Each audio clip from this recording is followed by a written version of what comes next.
Hi everyone, my name is Sunday Jerome Salami and I'm from Nigeria.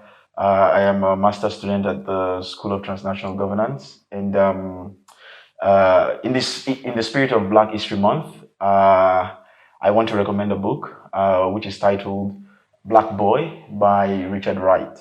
Black Boy was written in 1945 and it was basically a book that sort of talks about race relations and the complexities of racial inequalities in uh, 20th century America.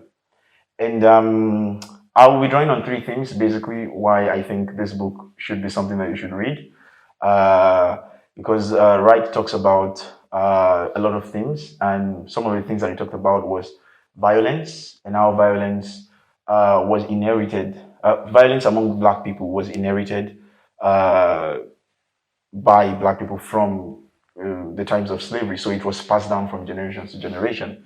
And also the issue of violence, institutional violence against Black people in America was also influenced or inherited rather by slavery. And so Wright's attempt to break free from this violence, he talks about his attempt to break free from this violence, and which was very difficult because in a country that was racially segregated, violence can only be met with violence. So it's very difficult to not be violent in a country that is heavily racially segregated. And this also alludes to Fanon's comments when he talks about how violence is key for the oppressor in gaining freedom from the oppressed. It's up for debate, but I think that's very interesting. The other thing that he talks about is the issue of hunger and poverty, and he also talks about how poverty.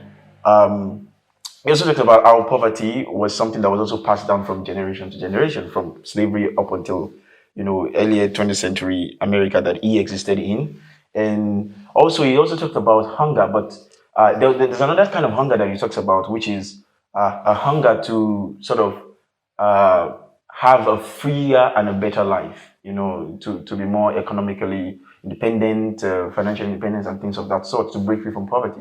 And he attempted this by moving from the south to the north, uh, precisely Chicago. He tried to go to Chicago to have a better life. But on his way, he also found out again that America is so divided everywhere, racially divided everywhere. And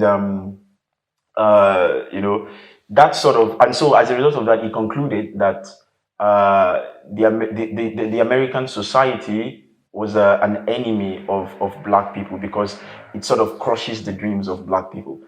And so this feeds into the third thing that he also talks about, which is literacy. And he talked about how it is important to be able to read and write, to be able to break free from cycles of poverty, and to just live a better life in general. And he also goes back to slavery as well when he talks about how a lot of Black people back then were poor, they didn't own anything, and that was also passed down from generation to generation.